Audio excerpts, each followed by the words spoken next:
All right, good afternoon, gentlemen and lady. Um, we'll bring you the June minutes next time. Our minute reporting company got a little behind. That would be Yvette. So I'm going to talk to you about avgas sales for June and July, the vert tower for June and July, capital projects, and noise complaints. So June, we sold just over 3,000 gallons of avgas. Price was $6.75 a gallon as of the 18th, and we changed it on the 18th to that price. July, we sold 3,146 gallons. Price was $6.75, and then as of today, it's $7.15. As of last week, the regional average for avgas is $7.13 a gallon. It still is a volatile market based on what's going on in Iran, and we hope this settles down and we can go back to our normal pricing. We took in just shy of 7,000 gallons on August 4th, and I suspect we'll take another delivery in September. So the ops count is up. June was just over 4,100, and July was just over 3,700. The ops tempo, as I've told you for the last several meetings, is about 5% higher than it was last year, and we're about 2,000 operations ahead this year from where we were last year. Embry-Riddle, by the way, has been on summer break since last week. They will be back in full action as of Monday, August 24th. So something to look forward to. I have not met with the chancellor to talk about anything, even though we're scheduled to do that sometime next month. As is averaged, 96% of the traffic is itinerant visiting traffic. About 4% is based aircraft, and out of that 4%, half of it is probably Mr. Wade, the chair, coming and going. Busiest days were Monday through Friday, and the busiest hours remain morning, 7 in the morning till 1 in the afternoon. The weather has been so sketchy in the afternoon, I haven't seen a lot of Embry-Riddle because of the thunderstorms. Takeoffs were primarily to the north, based on the wind. So we're still waiting for the FAA to do a flight check on the PAPIs, so they're certified. They've been ready to go for 3 months. I asked our engineer today to see if he can get a hold of the flight check people to fit us into their schedule. It's very expensive. It's about 30 grand for them to come and fly the flight check for both ends of the runway 14 and 32. So we're anxious to get that done. Once that's done, that project will be closed out. We did we took off the 1,000-foot AGL traffic pattern, and my very creative ops coordinator, Mr. Potter, spray painted over the 1,000 and got some lettering down at ACE and put up 800. So it looks very official, and it was cheaper than $10,000, which is what the contractor wanted. Dibble Engineering, our on-call, is beginning to do the engineering design work for the removal of obstructions on the airfield. We need to do a survey of the borrow pit to see what amount of fill is needed to bring that up to grade. On the south end of the borrow pit, it's about 5 feet below grade where the runway is, where hangar in is. And we need to see if the old windsock hill has enough fill material in it if we pushed it into the borrow pit. We have the money for this design, and we may be able to use all of it or part of it for the construction to remove that hill. More to follow on that. So, runway 32 taxiway project. Essentially, we're going to do drainage improvements. We actually just got the FAA AIP grant offers, 2 of them, for just over 1.2 million. I have that in the system to be approved to go to council on September 1st, and it has to be back to the FAA by the 15th. And then we can get the state has told us they will give us another $1 million.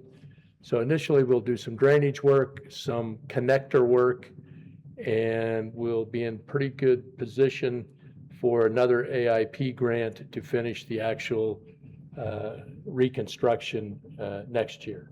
So all of that is good. It's not good that we're going down to 35 feet in width, but we will maintain the separation from center line of runway to center line of taxiway of 150 feet. Noise complaints. It's been an interesting time. I'm not getting a lot of voicemail complaints either in June or July, and I'm not sure if that's because our 3CX phone system is just not sending them to me, or I just don't have any more friends that want to call me. I don't know. 17 email complaints in June. 12 were from repeats, and 13 were from Clarkdale, and 4 from Cottonwood. So not a lot of complaints in June, which was surprising because it was a pretty nice month. July, 3 voicemail complaints, all from the same individual and all from Clarkdale. And he's kind of an exciting guy to listen to his voicemails. He's not happy. So 64 email complaints. 61 of the 64 were repeats. 62 were from Clarkdale. The rest were from Cottonwood. And almost all of the 61 talked about Embry-Riddle being at 1,000 feet instead of 800 feet. And I've responded and said, thank you. I've taken note of that. Thank you. Rob, Sir. Are the complaints, even if they're at 1,000 instead of 800, are they over Clarkdale? I mean, is Embry-Riddle following what they say they're going to do? I think they're still extending out to 1,000 feet. So if you look at the geometry of that, climbing to 1,000 feet instead of 800 puts you farther north and over Clarkdale and Mountain Gate, as opposed to starting your turn at 500 feet, climbing to 800 feet, which would keep you farther south. And when that actually happens, when Embry-Riddle says, oh, you know, when they get the word out to all the instructors, the traffic pattern's 800 feet, we'll probably see a lot more complaints from Cottonwood. I would anticipate that. I would still like to see you have the chief flight instructor for Embry-Riddle. He's a young man who came to a meeting on helicopters. It'd be very good to have a meeting with him, even if we have to bring him to a commission meeting. I doubt you will ever get another Embry-Riddle person at a commission meeting. I think that meeting with the chancellor gives the city the opportunity to say, hey, we'd like to have the airport manager and maybe the director of strategic initiatives meet with your chief flight instructor. I've met with the chair of the flight department, and I've met with the new dean of the aviation college. And I would be happy to talk to those folks, but they are a little gun shy about coming to any public meetings. Can I ask a question? Okay. So the other airports that they use, Prescott and the other airports, what's their traffic pattern? Is it 1,000 or is it 500, 800? Any place I've been in thousands of hours of flying, if you ask me what the traffic pattern altitude is, I would tell you it's 1,000 feet above the runway. That's typically, so if you and I went flying and we were going to Payson, I'd say we're going to enter the traffic pattern 1,000 feet above the runway. So that's my experience as well. It's 1,000 feet, so I'm just, so that's why the students are going out 1,000 feet, because even though you say 800, they're accustomed to. I think the interesting thing here is the traffic pattern altitude in Cottonwood has been 800 feet for years. And it was changed by my predecessor by not changing the traffic pattern altitude, but by issuing a permanent NOTAM that says, climb at your best rate to 1,000 feet prior to making any turns. But the next sentence says, the traffic pattern altitude for helicopters is 500 feet. For single engine fixed wing, it's 800 feet. And for twins, it's 1,000. And for turbines, it's 1,500 feet. I didn't change any of that. I just got rid of that statement, which, if you tell somebody to climb at VX or VY, I'm going to have to break out the book to go, what is that airspeed for a 172? I might know it the night before a check ride, but that's the only time I'm going to know it. So, and I think when you look at Embry-Riddle, their training syllabus, their whole way they train pilots, it's very much like the military. So they're trying to teach these folks 1,000 feet. Any airport you go to, it's 1,000 feet above the runway. And having to train for an exception is something that I think probably skews their system.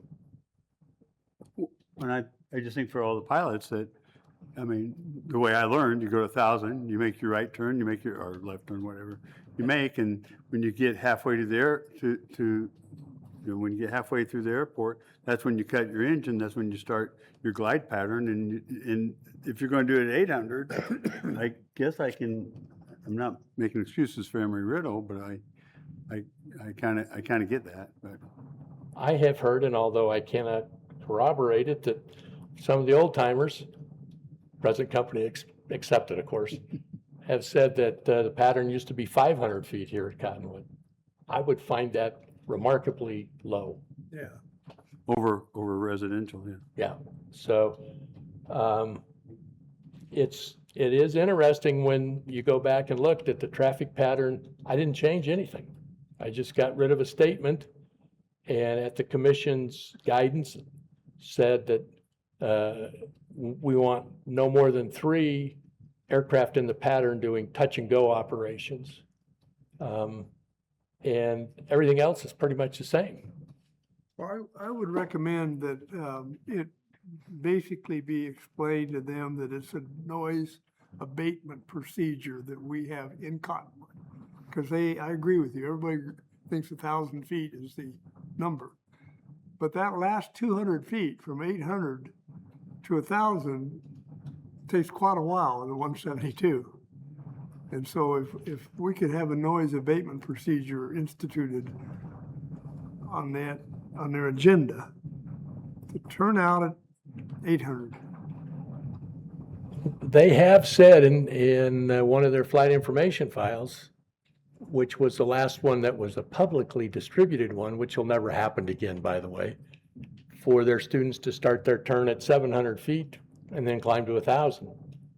Now, I don't know what the most current flight information file says because nobody shared that with me and I don't think I'll ever see it.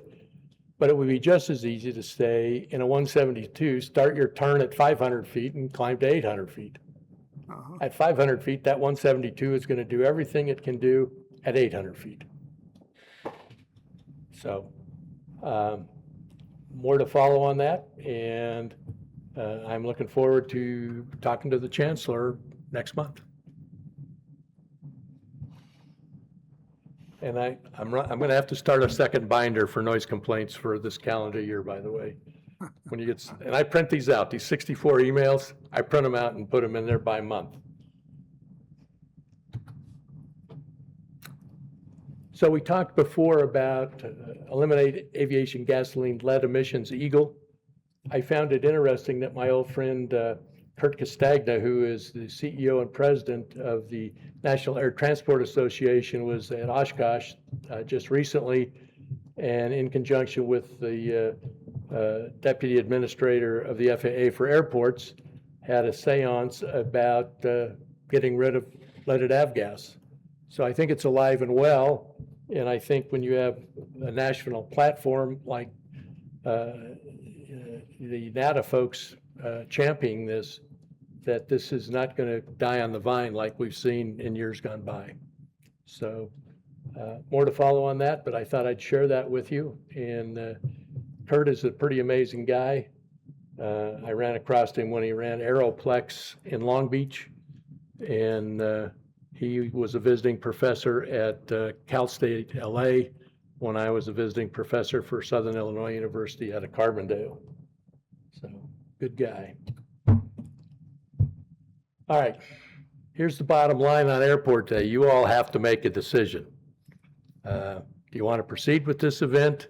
We know it's a good opportunity to bring constituents inside the fence, tell the story, let them meet the commission, let them meet the businesses.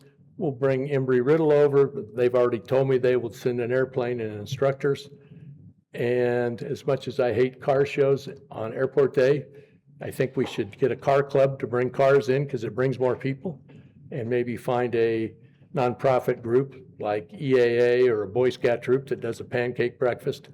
But it's really in the commission's arena if you want to do this, and how you do it is up to the commission. I will be happy to help and carry the ball, but Bruce Potter and I cannot do this.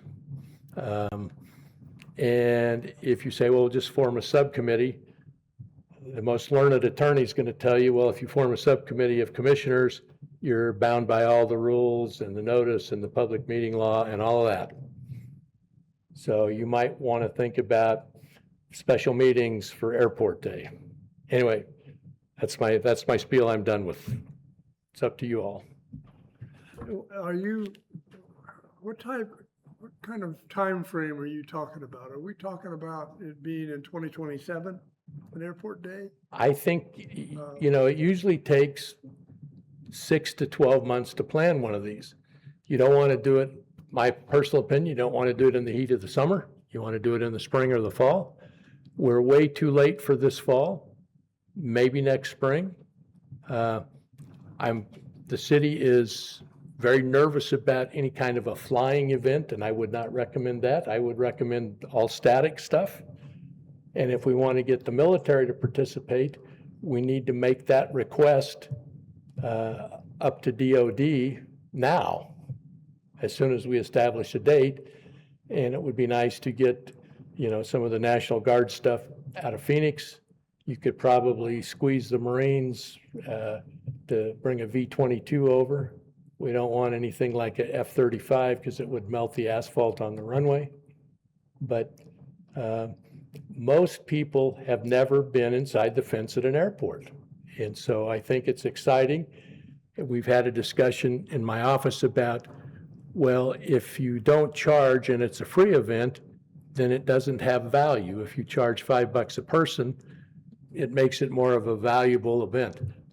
My personal opinion is if you want to get more people and families with kids, make it free. Open the gate, open it at 9 in the morning, close it at 4, and call it a day. May I ask, in 2021, how many people attended? I don't know. I wasn't here. Mr. Wade?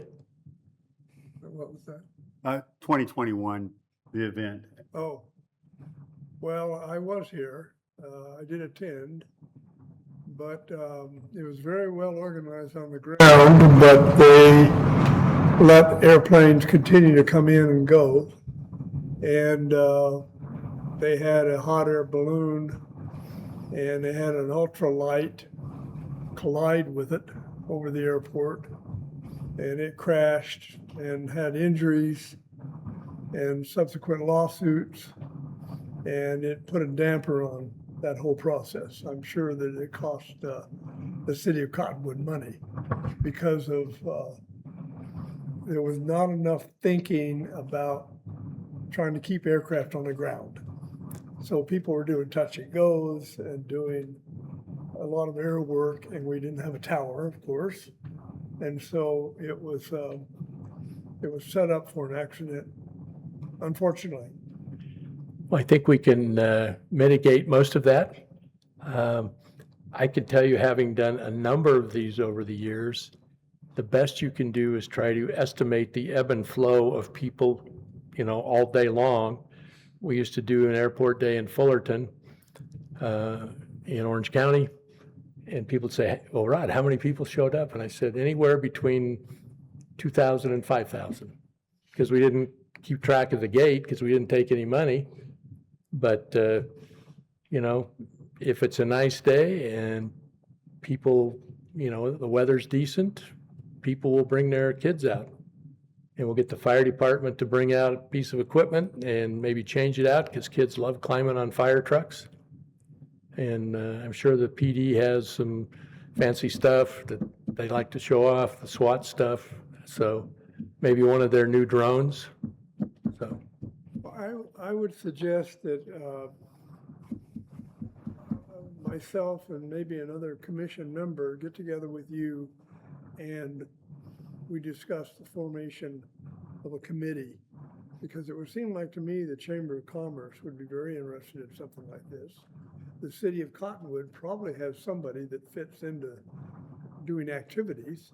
And so we could probably gather together 2 or 3 people and then plan a date and task and start working toward it. well, certainly the city has folks that, you know, are in economic development. And in fact, when we talk about the pilot guide, the graphic artist technician, one of her many jobs is economic development. And of course, the Parks and Rec director, they do some pretty big events, 4th of July and the motorcycle thing. And so there's clearly some expertise in the city. Yeah. It really just depends on the commission saying, okay, we're going to take this on and this is what we want to do. I'd be happy to join you on that. Yeah, okay. I think Randy and I got together with you and we put together, you know, because there's somebody, for example, that runs all these car shows. I mean, and they have large car shows in some of these communities. And so if we get 2 or 3 people together in a room, we can maybe map out how to get from point A to B. All right, I look forward to it. Okay. Good. We talked about Be on there too. first responder training. Same thing. I talked to the fire department, Cottonwood Fire. They're very excited about it. They said, hey, 19th, 21st, or 23rd of October, that would be great. We'd like to do it 3 days so we could get all 3 shifts. So anyway, I'm throwing that out. And again, when we talk about getting airplanes to participate, out of my wheelhouse, that's something that the commission may have a better access to, you know, because you need a high wing Cessna and you need a low wing and you need a Cirrus and all of those things that, you know, most first responders, unless they're pilots, aren't going to realize, oh, I need to shut the fuel off. I need to turn the master switch off. And this thing has a rocket that would shoot the parachute out, and I don't want to get around that. So again, I'm throwing that back in your court for you all to say what you want to do. Well, at a prior meeting, Randy agreed to get involved in this also. And I would suggest that we try to set a date now. The date that I looked at from as far as the fire department is concerned is like, we could start on October 19. And they had 3 days during that week. I think they were gonna Yeah. work on different shifts. And so I think that we should set that date. And then I need to start talking, and Randy also, to pilots that are willing to show their airplane. And I think if- we need to have a good variety of airplanes because there are differences. Well, and then there's, you know, there's some warbirds around. I mean, I think the head of the EAA has got you know, an Italian or a Czechoslovakian airplane. And so, you know, I haven't got a clue where the master switch and the fuel and that is. So might be worth talking to EAA and see if they have some contacts. I am meeting with EAA on the 1st, September 1st, to give them an update on the airport commission, and I'll speak to them about this. Perfect. But the one issue I think that may come up, I think there'd be a lot of interest in this. I think you're talking about towns like Chino Valley and Embry-Riddle and Payson, and maybe even, there are gonna be some airport people that are interested in this, especially fire department and police departments. I think once the word gets out, and Commissioner Taylor could certainly talk to those folks through those channels, I mean, it just makes sense to expose folks who don't normally deal with aircraft incidents to say, hey, if it's not a burning fur ball, these are the things you ought to pay attention to. Yeah. And I think that if I was the chief in Payson, either fire or police, I'd send somebody down. And as I told you in June, we'll videotape this. We have a pretty good videographer and make that available. I was just going to mention that I like the idea of 3 days if you can, because the 19th covers some of the law enforcement agencies here where they're doubled up, and the 21st covers us where we're doubled up. So it would if you can do it 3 days in a row, it would certainly cover all my staff and all Cottonwood's. However, just having a video would be, I know they want to do hands-on, but video will be very beneficial because you can do it as post training. And I think the video would be worth its weight. I think the other part of it is if you can physically show somebody, if you get into a Beechcraft, this is where the fuel shutoff is, and this is where the master switch is, and it's different in a Cessna. And it's Exactly. I think ignition and fuel are the two top Yeah. priorities, without a doubt. I mean, that's what they're gonna have to go after first, and they need to find out where it's at. Yeah, and then I think that the Cirrus it's critically important that they know where that ballistic parachute is, because that will light up your life if you're in the wrong place at the wrong time. Well, the other issue that's gonna be on the fire department's mind in the future are these airplanes with lithium batteries. Yep, That's gonna be their worst nightmare. and that's coming. There's no question that air mobility is way beyond its infancy. And I think in our lifetime, we'll see, remotely piloted aircraft take off from Cottonwood and take you to Sky Harbor. I think that we're that close. I've also seen the training and went to the training on lithium battery fires and Teslas, and that's pretty exciting when they catch on fire because water doesn't really help. Well, do I have unanimous consent that we work on those first part Did you of select a date? October 19th? 27. if you'll take a motion, I'll motion October 19th. Do you want to do 3 days or just October 19th? Let's do 3 days.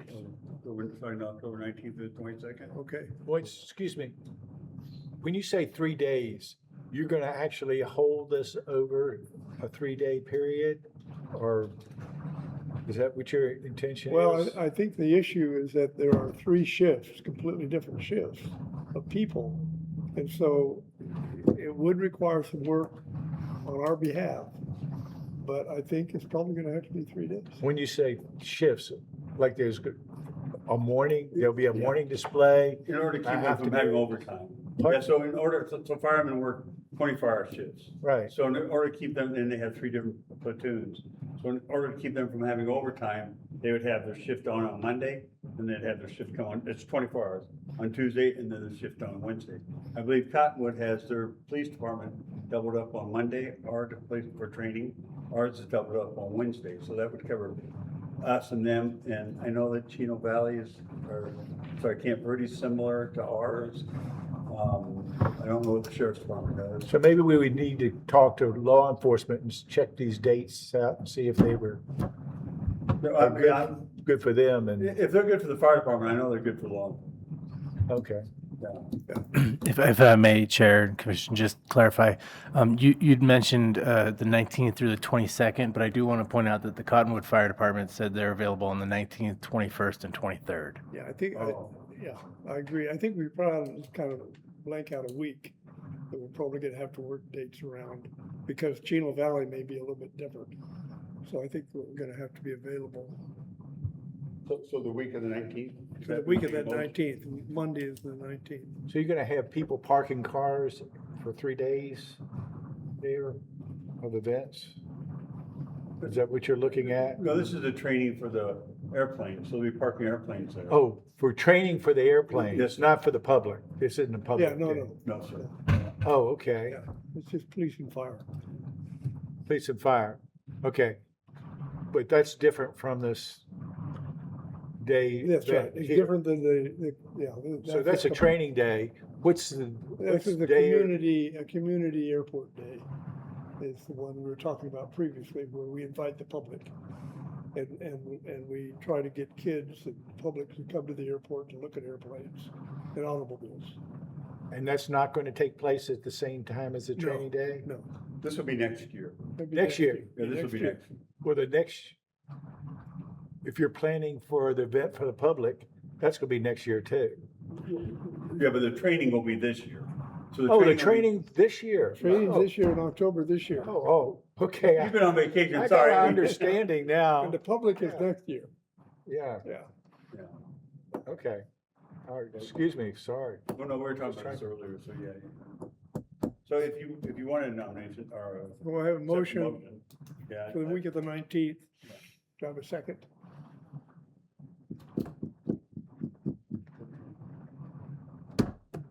I have a motion. Got my motion. We have We have a a- date? Randy's made a motion to do this emergency workshop with police and fire for the week of the 19th of October. And do you second that motion? I second that motion. Okay. All those in favor, signify by saying aye. All right. Okay, very good. Thank you. The city council created the Airport Advisory Commission to advise them. The only place I'm mentioned in that is a recent change that says the chair and I will kind of collaborate on the agenda. And that's the only place I'm mentioned in the municipal code. They, at their meeting in May on the 5th, made a motion that they would like the commission to come to the council, report what you've been doing, seek their guidance. And I think that we ought to shoot for October. I'm not telling you what to do, but I think we ought to, when the council says they want you to do something, we probably ought to try to do it. Do you see the whole commission attending that meeting or just select few? I think that it's up to the commission how you want to handle this. They do not want to hear from me. I'd be happy to pitch the whole thing to them, but they want to hear from the commission. And as best as possible, I think they want to hear from the chair. And it would probably be appropriate that as many commission members as possible attended that council meeting. That's just what I'm thinking, but I know they don't want to hear from me. I'm available on 21st, I don't know about you. Okay. We can contact the manager and set the date or confirm the date. And we'll develop internally our agenda. And I will be happy to help you with all of the nuts and bolts of what you want to talk about, and I will run the information for you. I will reach out through Mr. Bigelow to the city manager and get a little guidance, and I think that's appropriate, and I think it will be a very positive thing. I think you have a lot to report. The airport's done a lot of things in the last year and a half, and I think the commission's been right in the middle of that. So I'll at the next meeting, I will tell you what they tell me. Okay, very good. Well, we will most likely have to have some individual meetings with the commission members we can't do it as a group, but we'll try to get everybody to give input on their thoughts on what should be discussed. I think we can ask the attorney, but I think you could reach out to each commissioner via email and say, what do you think we should talk about? And then I can agendize, another item at the September meeting, so you can discuss it in public, and then put it together. If I may, Chair, instead of reaching out and asking for feedback over email like that, which then will be used for discussion, I think it would be best to invite people to, at that meeting that this is agendized for, to share what they would like to talk about with the council. So don't take feedback through email, but do take feedback at the next meeting where it's discussed. Okay. And I'm sorry, what date are the council meetings on? What day of the week? One of the meetings in October. No, but what day of the week are they on? Tuesday? Okay, Yeah, sorry. Tuesdays. I was looking at our meeting, and of course, it wouldn't be our meeting, so, thank you. And in September, I will have a list of things that I think are appropriate for you to discuss. And you can pick and choose from those. But I mean, when you look at, we've done a significant amount of capital projects in the last 18 months. And I think we as, the airport has made some significant changes with the noise issue. So I will present that. I'll have that on the agenda so you can discuss it and not get sideways with the open meetings law. Question for legal counsel. I've always thought that you can't send an email out listing all of the commissioners and asking questions, but can I or Rod email each individual requesting their input individually without? Chair, thank you for that question. That's where it gets a little more convoluted, and it can get sticky. You generally don't want to send out an email to everybody and CC everybody and let anybody reply all, because then you run the risk of creating a meeting unintentionally. But there's also a problem if say I emailed each one of you independently, and then I received feedback from each of you, and then I used that collective feedback to then go share a conversation about that, then I run the potential for also having created a meeting. But if you email everybody and everybody's blind CC'd so nobody can reply all, and it's for your information, or we're going to have this at the agenda next meeting, that's less of an issue than asking for feedback and then using that feedback in the next conversation. But I think the best way forward is for Rod to go ahead and agendize that, have discussion topics, have the item open for discussion, and then action. But that way it can be discussed as much as needed during that meeting, and people can bring forward any ideas they want to have presented to council. Okay, very, very good. So Rod, we'll set up a separate meeting. Yeah, I'll put that in the September agenda.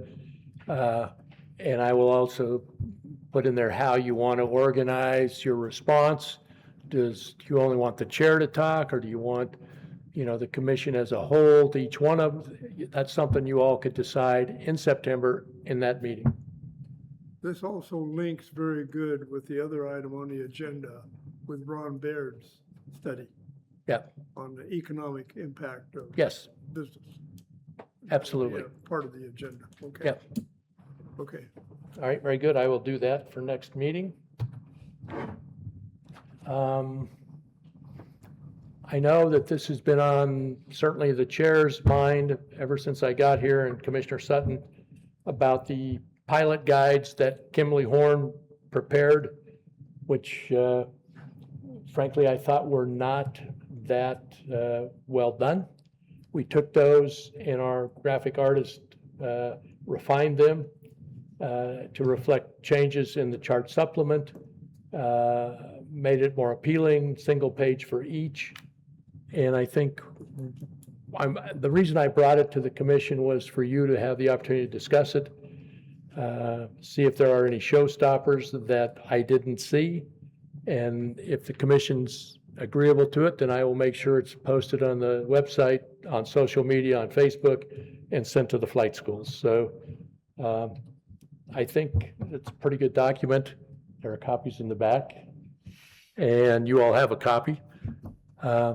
Essentially talks about what we have talked about before: traffic pattern altitudes, calm wind runway, the times, which clearly Embry-Riddle does not follow the times we've asked. They're here from 7 in the morning till 7 at night, and we've have different times we've requested. I think, though, the more we disseminate this and get it out, the better off we'll be as far as communicating with some of these flight schools like Sierra Charlie down at Scottsdale and the folks up at Sedona. So, yes. We do have a public representative that wants to comment regarding the guidelines. Very good.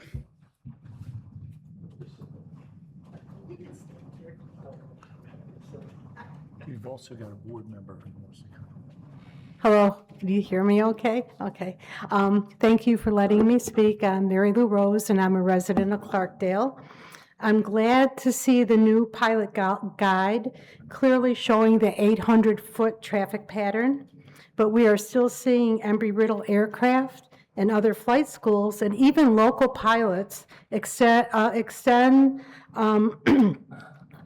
their departure leg into Clarkdale before turning crosswind. This is a safety issue.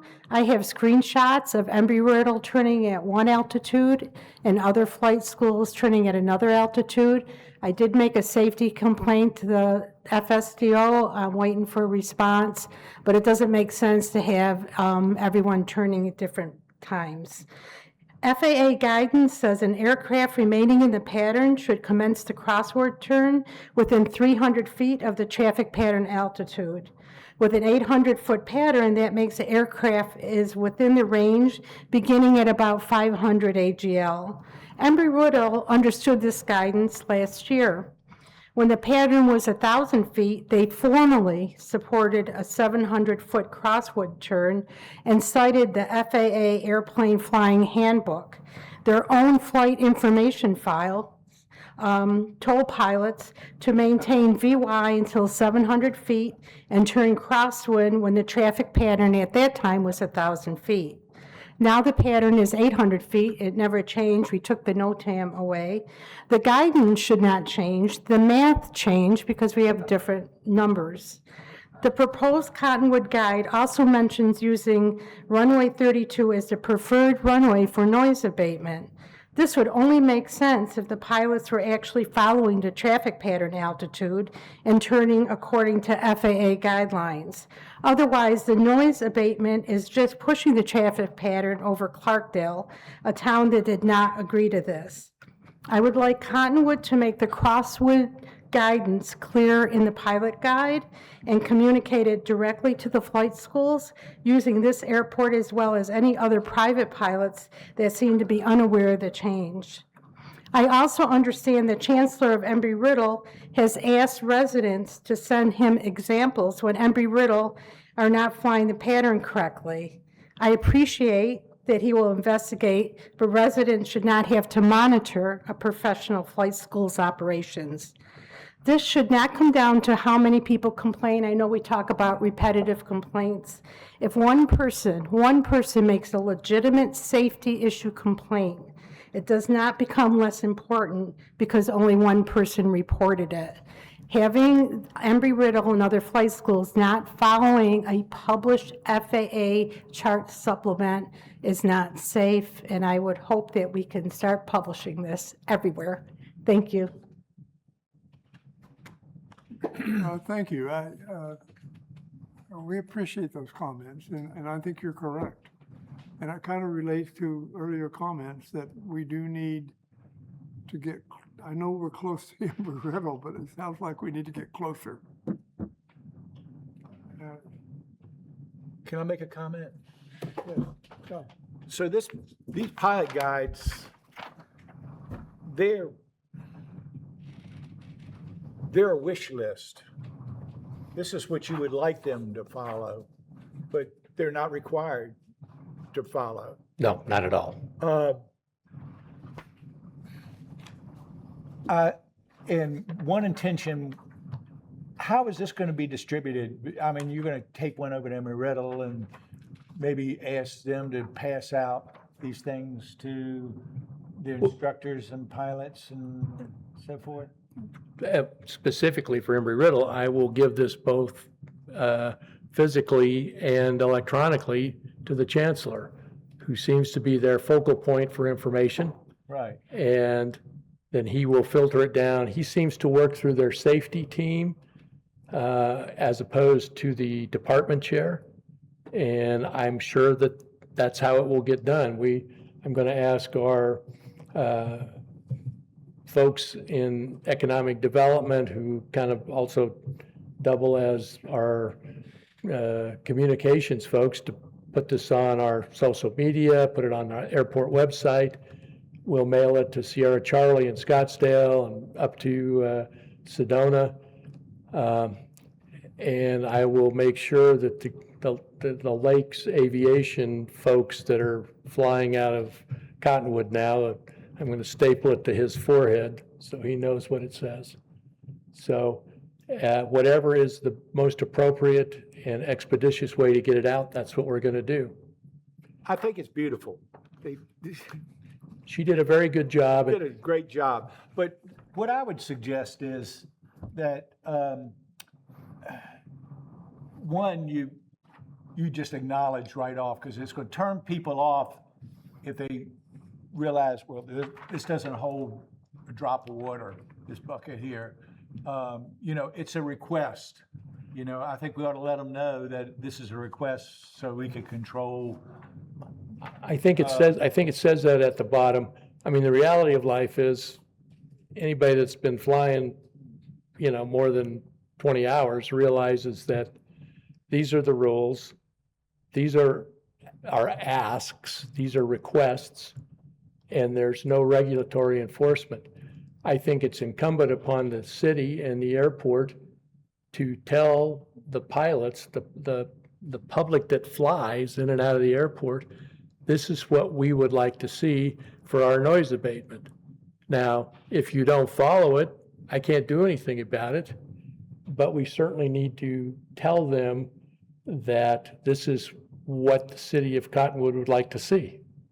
I would like to see a sketch of the traffic pattern over Cottonwood, showing where, the 500 to 700 foot crosswind transition is in transition to downwind. I think that would be helpful. And then in larger, bold letters, maybe in red or something like that, line off designate what we really need them to concentrate on, like in the sentence, We could certainly do that. We took the traffic pattern map out because it was pretty busy.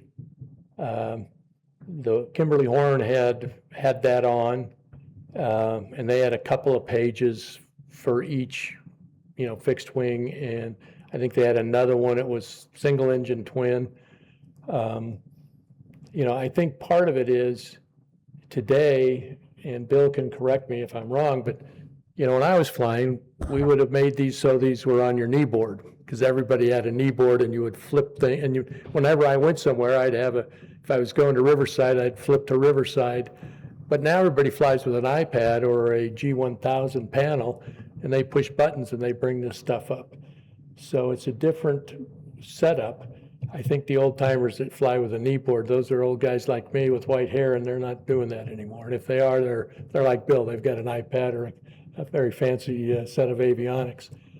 But I think the key is to get this information out. We could certainly bold what's important to us, and we could put the traffic pattern on the back. Yeah, that's an excellent idea, Yeah. so that they'll have that. So, Thank you. yes, sir. It seems to me, if you look at this for the first time, you really have to look for 800 feet on here. It's not really, it's only at the very bottom. And it would seem like the most effective way would be to make one of these like this for Embry-Riddle, telling them more than anything else about their entry level at the old APS power plant and their exit level there, and the 800-foot a reminder that would complement this, that would go just to Embry-Riddle. And then basically I would send something to all those flight schools in Scottsdale. I mean, my God, there has to be 10 flight schools down there now. And they wander up here. They probably ought to know a little bit. And you could put together a standard letter that really would cover most all flight schools to let them know that, hey, when you're coming to Cottonwood, I can do that. I've done that already. I can do that again, clean it up, make it more current. Make a few changes to that, to both of those, and get it out. that'd be good. One more thing. Is it possible to make an attachment to the AWAS broadcast after you give them the weather patterns information to broadcast something about the new traffic patterns here that we asked to be observed because of noise control? Is that The answer to that question is yes. I took all of that stuff off when I got here that, when I was flying a lot, I wanted the altimeter setting, and I wanted the winds, and I wanted to know if you're selling fuel. So the only thing that I put back on there is when we ran out of fuel, as we were going to get the tanks inspected, I put on there that we had no fuel available for a week. The feedback I got from a majority of the pilots was that climb to 1,000 feet at VX or VY prior to any turns, they hated, and they never listened to it because they just wanted altimeter and winds. But yes, the answer to your question is yes, you could add stuff on there. so? Do you all think that that's a realistic thing for pilots that are coming here infrequently? They'll turn in to find out what the altimeter setting I and so think forth for- is to hear a broadcast, a quick, very brief broadcast about the altitude. For safety reasons, the downwind altitude is 800 feet. It's not 1,000 feet. It would be advantageous for probably 5 to 10% of the new people that fly into Cottonwood. But all the people from the flight schools like Embry-Riddle or myself, I want to know the winds and the altimeter, and then I switch it off. I don't listen to it. But if I fly into Scottsdale, I'll listen to anything they have on noise abatement. I'll do that. But if I flew back the following day, I wouldn't listen to it. I'd switch. I'd move to the tower or approach. So I hear what you say, but I've heard it, like there's beware construction in there or something like that, and I'm just, my preference. Yeah. And I know you have a lot more experience than I do, but if you just said, traffic pattern altitudes, 800 feet, at the very end. Yeah. I mean, a lot of times when I was renting a plane, I just shot in. But It'd be if good it'd be good for a new pilot coming in. I agree with you. I agree with you and John. And be a reminder too, to even, new training people coming in, military that's gonna be trained over here. Yeah. Just my thought, but I get what you're saying. It can become so, you The- shut it off. Where Rod is coming from is that the previous airport manager put a dissertation on there. Yeah. And so you got, you go, oh my God, you never listen to that whole thing. And so, and even if you were brand new, you'd only get about halfway through it and you'd move. So that's kind of where I think Rod burned out on that. But it probably, some basic stuff would be good. Well, and if you look at the chart supplement, there are several traffic pattern altitudes, 500 for the helicopter, 800 single engine fixed wing, 1,000 feet for twins, 1,500 feet for turbines. The majority of our traffic is single engine aircraft.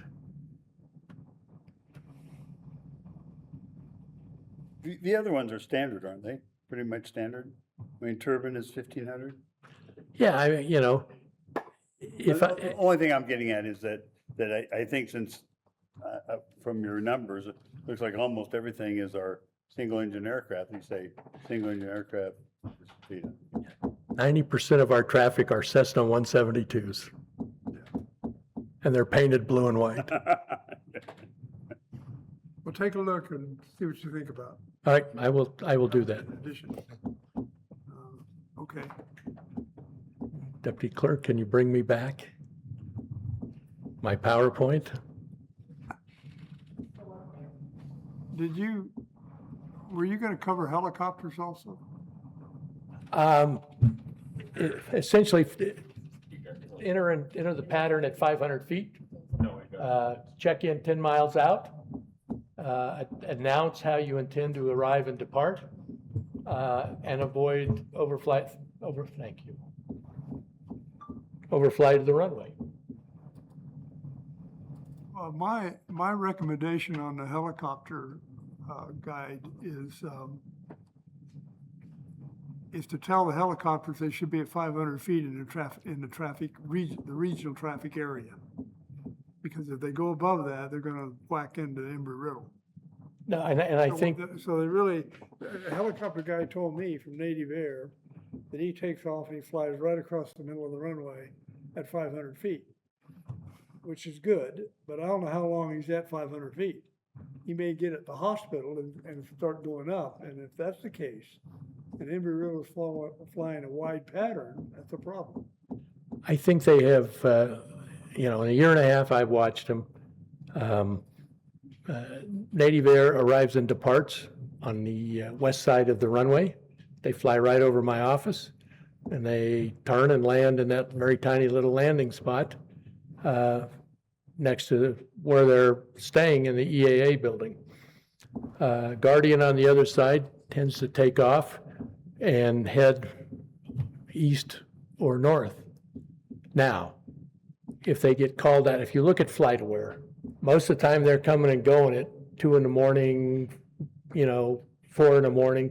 I suspect they take off and go directly to whichever direction they're going to, whether it's picking somebody up at the medical center or going up to the reservation or down to Phoenix. So somebody taking off from the hospital, going to Flagstaff in a helicopter, do they just take off and start climbing for Flagstaff? Or do they stay a half mile or a mile at 500 feet? That's a good question I don't have a real answer to. I can tell you, after flying helicopters for thousands of hours, if it was me, I would take off, take a heading directly to Flagstaff and climb to 500 feet. Because I didn't like flying at 1,000 feet in a helicopter. Damn thing would burn up before I'd get down if I'm at 1,000 feet. It's on fire. So, Would it be worth talking to them? yes, I intend to meet with the helicopter operators, both Native Air and Guardian, and anybody else that flies helicopters, the DPS guys, and say, come down here, we'll talk about helicopter arrival and departures, the fact we have no Jet A. Now, Guardian has some Jet A, and there is a Jet A tank on the east side, but there's no public Jet A for sale. But yeah, once this thing is pretty much finalized, I intend to meet with them. I live about a half mile from the airport, air miles, east. Yep. They're climbing out. I mean, they don't go over they don't go over my house at 500 feet or 1,000. They're climbing for Flagstaff. And so it doesn't bother me any, but I kind of wonder sometimes if they're. Well, it's certainly worth a conversation with them, and, I don't know how heavy they are, but they're going from 3,500 feet to 7,000. Yeah. So, but, all right, I will make a couple of changes to these and move along. I think it looks good. Chair, Rod, did you need a motion for that or just direction? I think I got direction, Counselor, and I didn't really I didn't put a motion in for them to approve, just give me guidance. Okay. Do I hear a motion that we approve these and send them on to Rod for any adjustments? I make a motion that with the recommendations. Recommendation of John? Yeah. Okay. Second. Motion and second to approve with recommended changes from Mr. Sutton. And do I hear a motion approval? A motion and second? Call for the vote. All say aye. Aye. Okay. I will take care of that.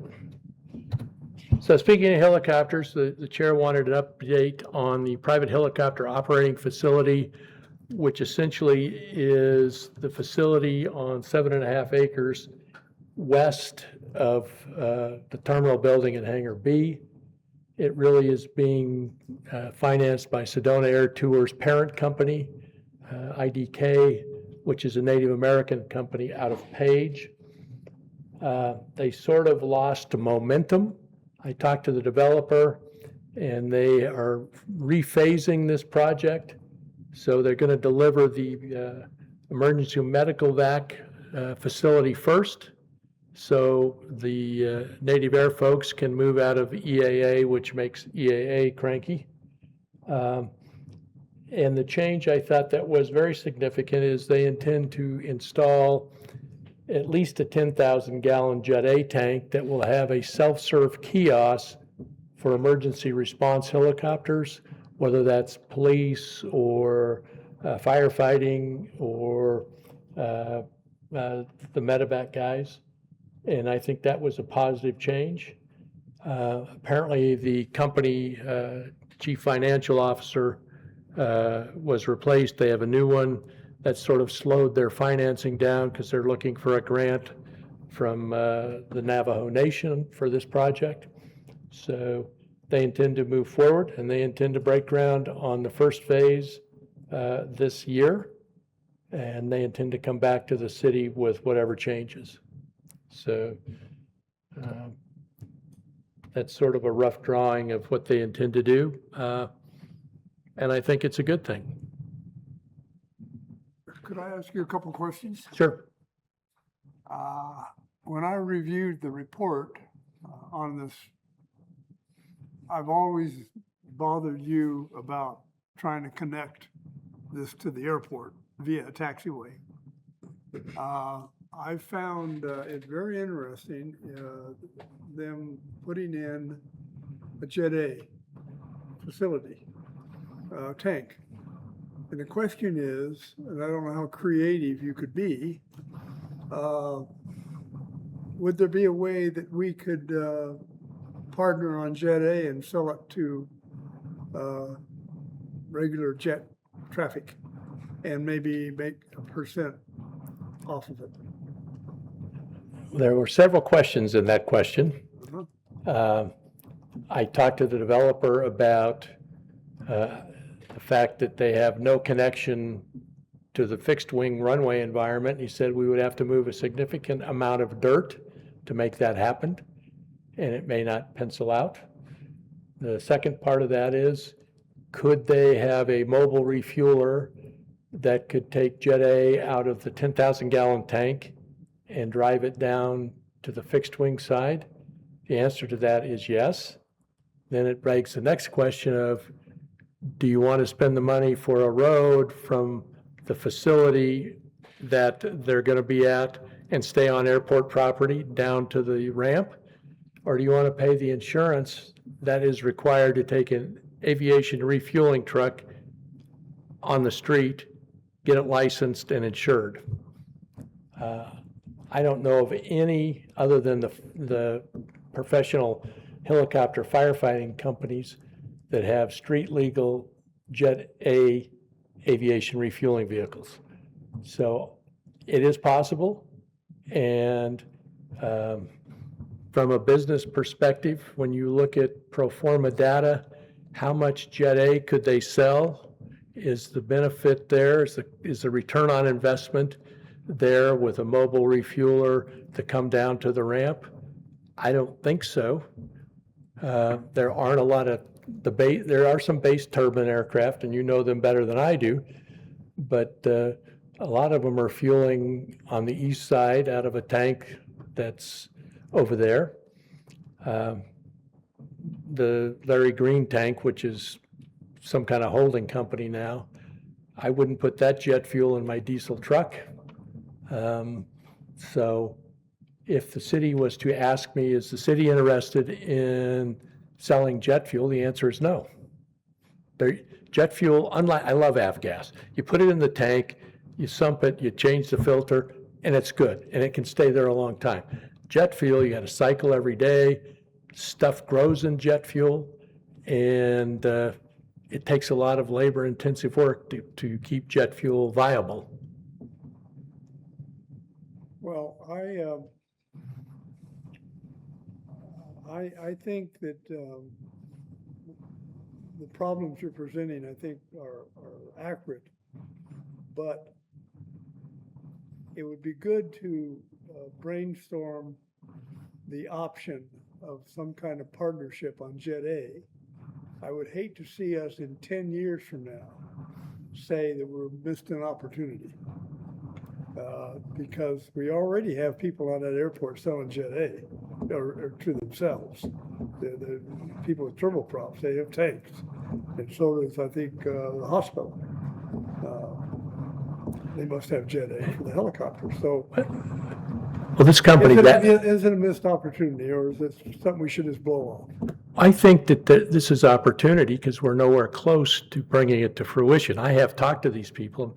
They said, would you be opposed to us selling Jet A on the airfield? The answer is no, but having taught airport finance for 20 years, I don't think there's any return on investment yet, but I think the city of Cottonwood would be happy to take your fuel flowage fee if you were able to figure this out. Yeah. You Well, know, every other airport around here has Jet A. I mean, I think Payson and Winslow, all these airports have it except us. well, and when you look at, they put in a 10,000 gallon tank. You have to have a loading rack, which is approved by the fire marshal or the fire chief. So the fuel comes out of the 18-wheeler and it goes through this loading rack into the Jet A tank. At that point, you can top load a Jet A refueling vehicle from the tank. So you could top load from the 10,000 gallon tank. What you can't do is top load Jet A from a refueler, an 18-wheeler, into the airport refueling vehicle. So it's a little more complicated. And I asked Mr. Potter when he worked for Wiseman, how did you get Jet A into your refueler truck? He said, oh, we just top loaded it. And I said, well, that's not legal. NFPA 407 is pretty specific about a loading rack. So I think these guys, if they thought they could make money selling Jet A to fixed wing, we'd work with them to do that. I don't think if I'm asked, if somebody at the city council, city manager says, should we pursue the sale of Jet A at this point in time? The answer is no. But I think in 10 years, the answer would be absolutely. Yeah. I won't be here in 10 years. Well, something to think about. Yes, absolutely. I agree. So good project, more to follow, and I will keep briefing you on this as it progresses. All right. So the vice chair and Mr. Bigelow have sent letters to all of the non-aeronautical properties around the airport seeking their input on the economic impact that those companies present on airport property and to the city.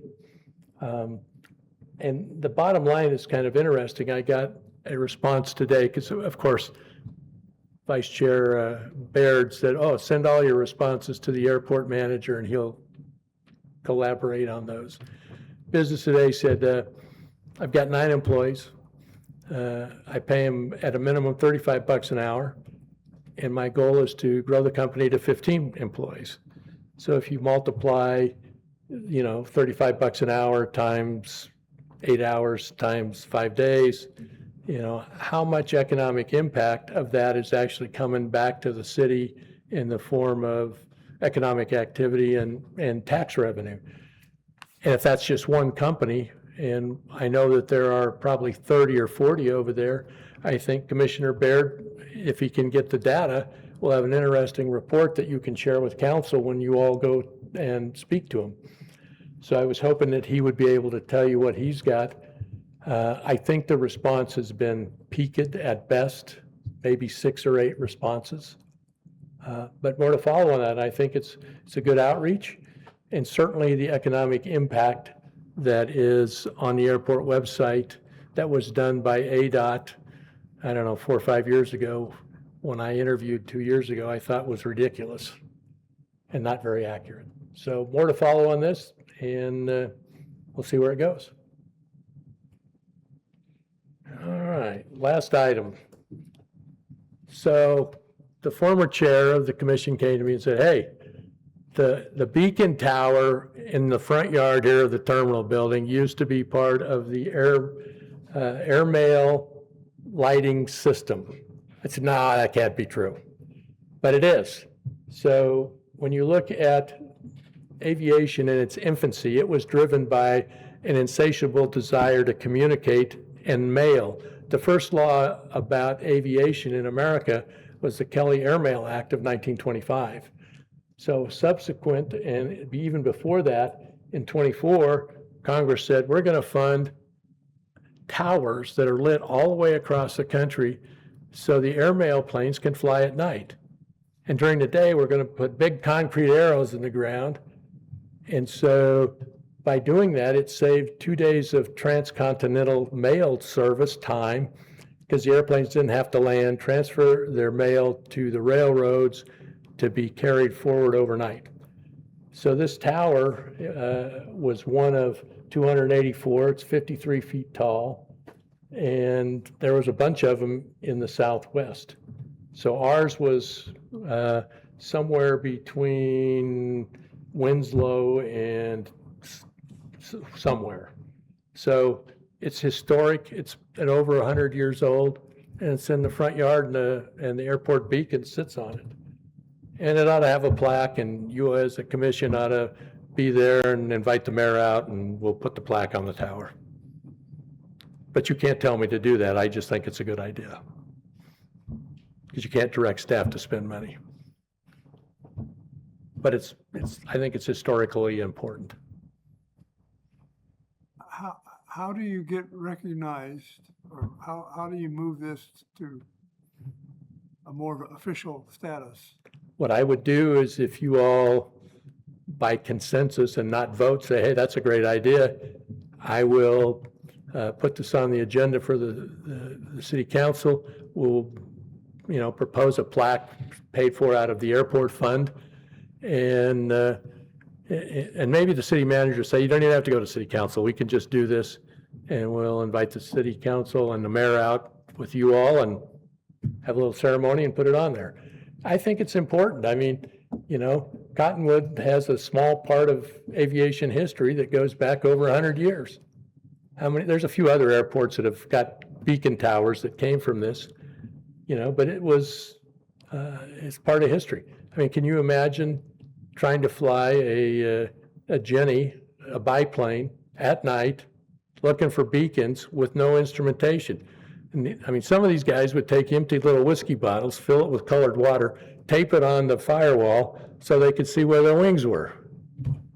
So anyway, if you all have no objection to it, I will move this along. I think it's a great idea. You probably don't need a motion but it's a great idea. Do we have a consensus? Great idea. Second it. Okay, I think we have the consensus, as you go ahead and proceed. Very good. I will do this because you cannot direct staff and you can't tell me to spend money. But A lawyer would tell you so. I'll also say, that's an amazing story. It is a That great needs to get story. out there somehow. I mean, I didn't know that. I didn't know that either until the former chair, Mr. Money, came in and said, "Did you know this?" And then he talked to me about Amelia Earhart coming to an airport day and at Cottonwood, and I said, "Well, I can certainly get this on the agenda, and you know, at the same time, in conjunction with this, maybe we can talk about Amelia Earhart coming to the airport." That's cool. So, all right, very good. Well, very good. Do we have any request for future agenda items? We can't discuss them, but, I've got a couple requests. okay. I'd like to request that we have a update on rates and charges, fees at the airport. We can't discuss It's it. been already done by a consultant, but they haven't finalized it. It's gonna maybe take a year for them to finalize it.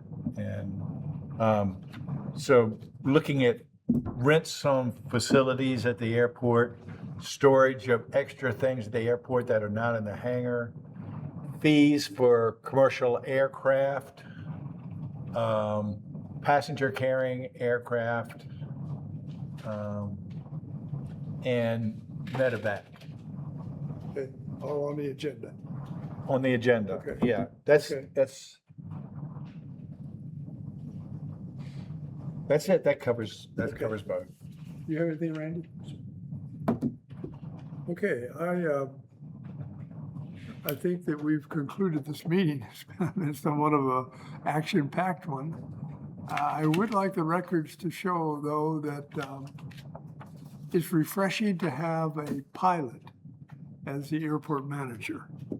For the first time, we've struggled with an airport manager that has never flown an airplane. And Rod has done a very good job for that thing. Do I hear a motion to adjourn? Motion, second. Second motion. All in favor, aye. Ah. Yeah, thank you.